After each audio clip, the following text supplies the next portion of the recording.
আসসালামু আলাইকুম। চলছে আমাদের গ্রেড বিমের কাজ। এটা হচ্ছে ৪ তলা বিল্ডিংয়ের ফাউন্ডেশন দেওয়া।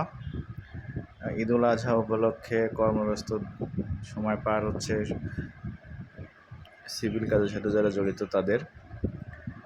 শুক্রবারে শেষ কর্মদিবস ঈদের আগে, এবং এই শুক্রবারে ঢালাই দেওয়ার জন্য এই গ্রেড বিমের কাজ চলছে। তো আশা করি শুক্রবারে ঢালাই হয়ে যাবে, হয়তো সন্ধ্যা হয়ে যাবে। তার জন্য এত পরিশ্রম, তো এখানে অনেক কিছু বিষয় খেয়াল করতে হয় গ্রেড বিম এর কাজ করার সময়।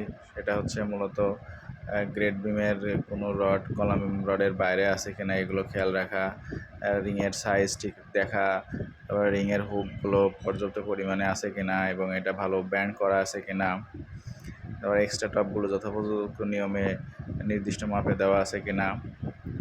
তারপরে এর সাথে আছে চেপটি ট্যাঙ্কের ছাদ স্ল্যাব, এখানে যে রডের জালি বাঁধা আছে এগুলো ঠিক আছে কিনা, সর্বোপরি কভারিং ঠিক আছে কিনা, সাইড থেকে পানি লিকেজ হওয়ার সম্ভাবনা আছে কিনা, এইসব বিষয়ে দেখাশোনা করতে হয় আপনার ঢালাইয়ের কাজ শুরু হওয়ার আগে।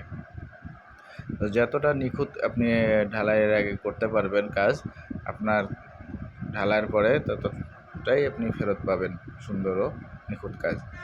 তো এখনও পর্যন্ত শুক্রবারের এখন সকাল ৯টা, এখনও কাজ শেষ হয় নাই। আশা করছি শেষ করে ঢালাই দিতে পারবে। ধন্যবাদ। আসসালামু আলাইকুম।